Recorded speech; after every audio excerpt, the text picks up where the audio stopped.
Hello student, class 12 का physics का question paper है ये आपका। सेट 3 कोड है 5523। तो जिन बच्चों का भी ये सेट आया अपने आंसर्स चेक कर सकते हो एंड अदर सेट्स का भी सोल्यूशन आपको मिल जाएगा। तो लिंक मैं डिस्क्रिप्शन में डाल दूंगी एंड आप चैनल पेज पे जाके भी चेक कर सकते हैं। तो एग्ज़ाम कैसा गया कमेंट करके बताइए। चलिए इसके आंसर्स देख लेते हैं। तो इसके बाकी के पार्ट्स आपको इसके नेक्स्ट पार्ट में मिल जाएंगे। तो अभी फ़िलहाल कुछ क्वेश्चंस को डिस्कस करते हैं। तो फर्स्ट क्वेश्चन था आपका फोर्स वर्सेस 1/r² ग्राफ था आपका। एंड आपको यहाँ पे बोला था फोर्स इस वाले स्लोप के लिए तो Q1 Q2 चार्जेस है एंड नेक्स्ट ये वाला जो स्लोप है इसके लिए Q2 Q3 चार्जेस है। तो दो चार्जेस के बीच में फोर्स आपको पता है कूलम फोर्स लगता है। तो यहाँ पे हमको कूलम फोर्स का फॉर्मूला पता होता है K first charge second charge upon में रेडियस स्क्वायर। ठीक है, तो यहाँ पे अगर हमें फोर्स वर्सेस क्या ग्राफ दिया हुआ है, फोर्स वर्सेस 1/r² ग्राफ दिया है ना। तो 1/r² को अगर आप सेपरेट कर लेते हो तो एक्स्ट्रा क्या बचता है K Q1 Q2 है ना। तो अगर मैं इसको इस इक्वेशन से कंपेयर करूँ y = mx+c, तो y एक्सिस पे आपका फोर्स है एंड x एक्सिस पे आपका क्या था, ये 1/r² था। यानी कि ये जो है, ये जो बचा हुआ है ये पूरा ये स्लोप है। ठीक है, तो ये जो ग्राफ है आपका f वर्सेस 1/r², तो ये जो स्लोप है यहाँ पे, ये स्लोप किसके बराबर है, K Q1 K Q2। अब यहाँ पे अगर फर्स्ट यहाँ वाले में तो Q1 Q2 है, तो यहाँ के लिए क्या हो जाएगा K Q2 Q3, क्योंकि यहाँ पे Q2 Q3 है। तो आपको पता है किसी भी ग्राफ का जो स्लोप होता है वो tan थीटा होता है। तो अगर मैं इस वाले स्लोप को देखूं तो ये tan 30 हो जाएगा, क्योंकि एंगल 30 बना रहा है एक्स एक्सिस के साथ। ऐसे ये tan 60 बनाएगा। उसके अलावा अब आपको पता है इनमें तो Q1 Q2 है, इसमें Q2 Q3 है, तो ये कट जाएगा। Q1 Q3 का रेशो जो आएगा आपका, tan 30 की वैल्यू 1/√3, tan 60 की √3 होती है। रेसिप्रोकल कर दो नीचे वाले को, तो ये 1/3 आंसर आएगा। किस किस का आंसर ये आया कमेंट करके बताइए। तो ऑप्शन डी इसका बिल्कुल करेक्ट है। एंड देखो ये स्लोप पॉजिटिव है, तो यानी कि ये दोनों चार्जेस आपके रिपल्सिव फोर्स लगाएंगे। और अगर ये नेगेटिव स्लोप है तो यानी कि जो चार्जेस है Q2 Q3 ये अट्रैक्टिव फोर्स लगा रहे होंगे। समझ आ गया। तो ये आपका कंसेप्ट था यहाँ पे। तो किस किस बच्चे का ठीक है, ये 1/3 आंसर आया कमेंट करके ज़रूर बताइएगा। तो इसका आंसर है 1/3, डी ऑप्शन बिल्कुल करेक्ट हो जाएगा। क्वेश्चन नंबर 2 पे आते हैं।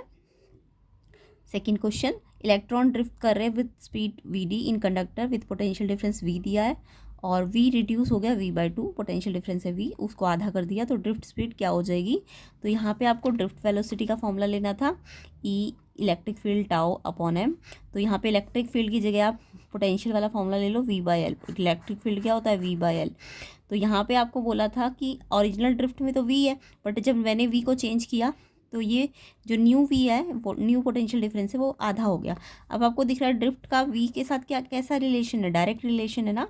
तो अगर इसको आधा किया आपने, V को यानी पोटेंशियल को आधा किया, तो ये डायरेक्ट रिलेशन में है। तो यानी कि इसकी जो ड्रिफ्ट वेलोसिटी है वो भी क्या हो जाएगी, हाफ ही तो हो जाएगी। तो जिसका मतलब ए ऑप्शन इसका करेक्ट हो जाएगा। तो इसका आंसर भी इसका आंसर ए ऑप्शन हो जाएगा। किस किस बच्चे ने ए ऑप्शन किया है, बिल्कुल ठीक है। एंड कमेंट करके बताइए एग्ज़ाम कैसा गया है। चलिए थर्ड क्वेश्चन पे आते हैं। The EMF induced in a coil rotating in a magnetic field does not depend upon the following. EMF जो कॉइल में इंड्यूस होगी वो किस पे डिपेंड नहीं करती है जब रोटेट करता है कॉइल। तो यहाँ पे EMF का फॉर्मूला आपको आता होगा E0 sin ω t। और ये जो E0 होता है मैक्सिमम EMF, B पे डिपेंड करती है, A पे डिपेंड करती है, N पे डिपेंड करती है, ओमेगा। तो ये इसका फॉर्मूला होता है E0 का। तो B मैग्नेटिक फील्ड पे, ए किस पे डिपेंड करती है, एरिया ऑफ द कॉइल पे, एन नंबर ऑफ टर्न्स पे, और ओमेगा एंगुलर फ्रीक्वेंसी पे। तो यहाँ पे देखो एरिया पे डिपेंड करती है, रेजिस्टेंस पे डिपेंड नहीं करती है, नंबर ऑफ टर्न्स पे डिपेंड करती है, एंगुलर स्पीड ऑफ रोटेशन पे भी डिपेंड करती है। तो उन्होंने पूछा किस पे डिपेंड नहीं करती है, तो रेजिस्टेंस ऑफ द कॉइल पे जो E0 है वो डिपेंड नहीं कर रहा है ना। तो बी ऑप्शन इसका आंसर हो जाएगा। तो कमेंट करके बताइए किस किस ने ये आंसर लिखा है एंड एग्ज़ाम कैसा गया वो भी आप कमेंट करके बताइए। अदर सेट्स के सोल्यूशन भी आपको मिल जाएंगे, तो नेक्स्ट पार्ट में वो कवर हो जाएंगे एंड इसका जो बचा हुआ पार्ट है वो भी आपको नेक्स्ट पार्ट में मिलेगा। तो नेक्स्ट क्वेश्चन नंबर 4 पे आते हैं। इसका आपको सर्कुलर कॉइल में रेडियस दी हुई थी और मैग्नेटिक फील्ड दिया हुआ था, मिली टेस्ला में दिया था, ये ध्यान रखना था। और ये आपको ना एरिया वेक्टर का यूनिट वेक्टर दिया हुआ था। तो जब भी मैग्नेटिक फ्लक्स निकालते हैं तो सबको पता है मैग्नेटिक फ्लक्स क्या होता है, मैग्नेटिक फ्लक्स आपका होता है B.A है ना। अब यहाँ पे B तो आपको दिया हुआ है वेक्टर फॉर्म में। एरिया आपको पूरा नहीं दिया हुआ, आपको उसका जस्ट यूनिट वेक्टर दिया हुआ है। तो एरिया तो एक वेक्टर का है, तो उसका मैग्नीट्यूड क्या होता है पाई आर स्क्वायर, और उसका यूनिट वेक्टर, तो उसका यूनिट वेक्टर ही दिया हुआ है आपको, तो इसलिए पाई आर स्क्वायर को एक्स्ट्रा लेना था। अब पाई की वैल्यू रख दो, रेडियस देखो सेंटीमीटर में दी थी तो उसको मीटर में कन्वर्ट करना है, और ये कितनी बार था, 2 बार था। और बी और यूनिट वेक्टर में डॉट है, तो डॉट का मतलब इनके आई को आई के साथ मल्टीप्लाई करना था, जे को जे के साथ और प्लस करना था। तो ये 0.6 और ये 0.4 आपका ये 1 बन जाएगा, है ना।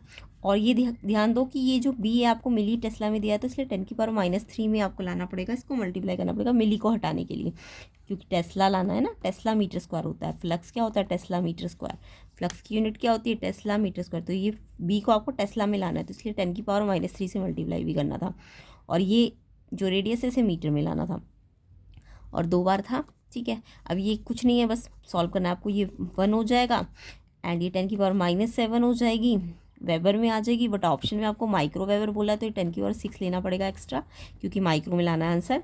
तो ये आंसर आपका 3.14 इंटू 10⁻⁻1, यानी कि ये ओवरऑल आंसर हो जाएगा 0.314 माइक्रो वेबर, जो कि आपका ऑप्शन ए था। तो यहाँ पे बच्चों की कन्फ्यूज़न हो सकती है यूनिट्स कन्वर्जन में, तो ऑप्शन ए इसका बिल्कुल करेक्ट आंसर है। किस किस बच्चे का ये आंसर आया आप कमेंट करके बताइएगा, ठीक है।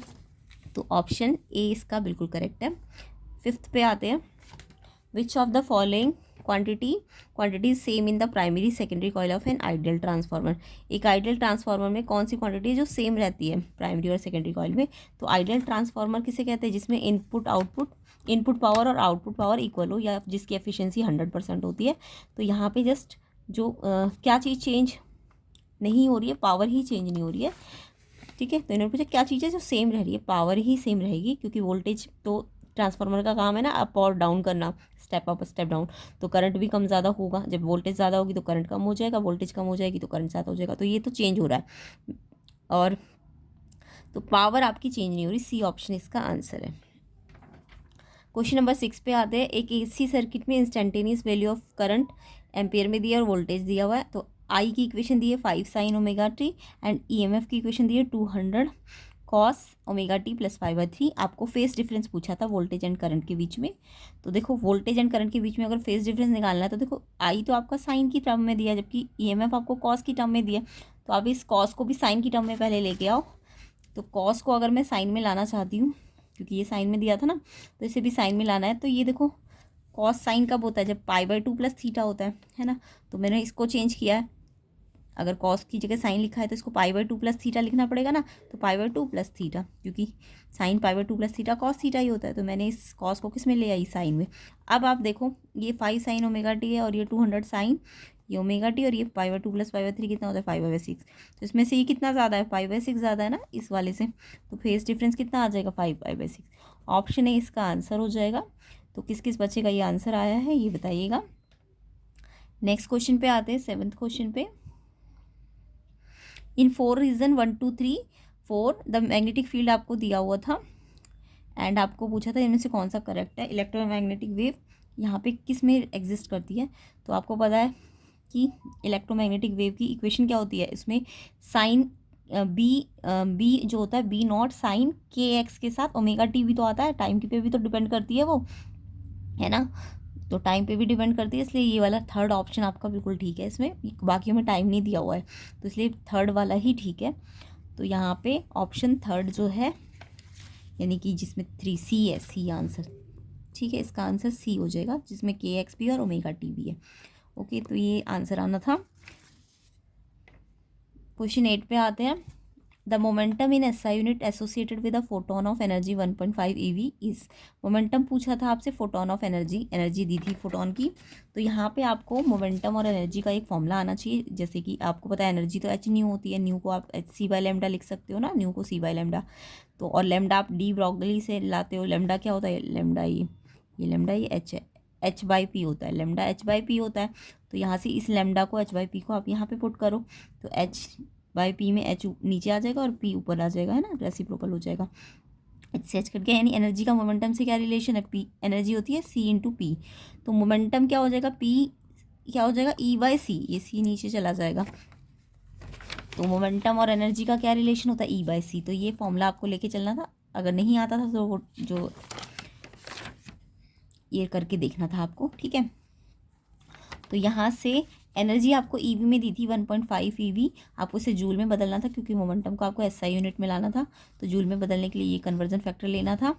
और साथ में सी, लाइट की स्पीड कितनी होती है 3 × 10⁸ एंड इसका डेसिमल हटेगा तो 3 5 जा 5 16 जा 88 आ जाएगा। और यहाँ पे 10⁻−19 और 8 और 1 9, यहाँ के 9 पावर जो है,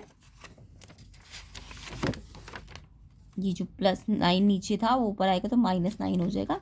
और -9 -19 -28, तो ये ऑप्शन बी इसका आंसर हो जाएगा। किस किस बच्चे का ये आंसर आया ज़रूर बताइए। तो ये आंसर बी ऑप्शन इसका बिल्कुल करेक्ट हो जाएगा, 8 × 10⁻−28। चलिए नेक्स्ट क्वेश्चन पे आते हैं, क्वेश्चन नंबर 9 पे। एक N type semi conducting silicon, किसकी डोपिंग करनी पड़ेगी सिलिकन के साथ। तो देखो आपको एन टाइप में पता है ना, पेंटावेलेंट की डोपिंग की जाती है।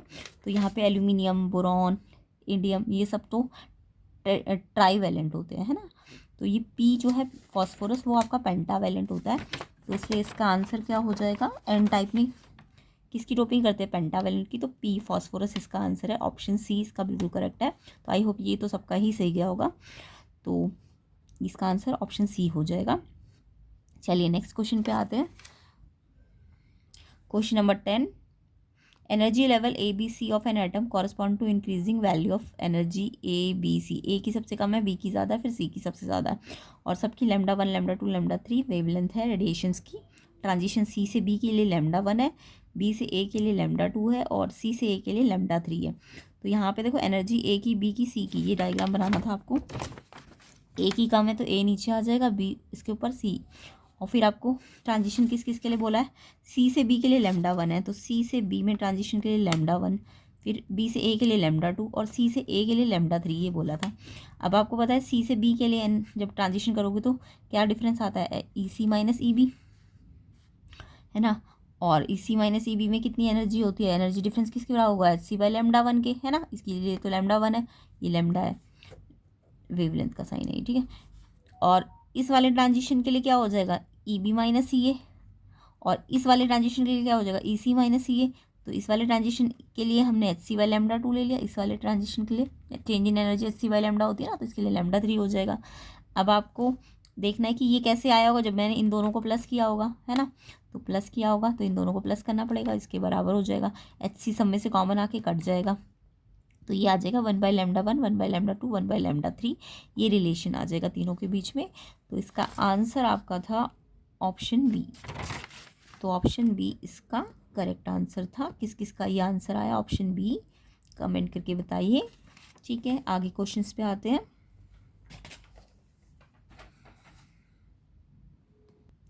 तो यहाँ पे अगर हम इसे और थोड़ा सा सिंप्लीफाई करें तो ये रिलेशन भी अगर क्वेश्चन में दिया होता तो ये भी ठीक होता, है ना। तो हम एलसीएम लेके फिर लास्ट में इसको रेसिप्रोकल करके ये भी ठीक होता। तो इस टाइप के क्वेश्चन में ये भी आंसर ठीक है और ये भी ठीक है।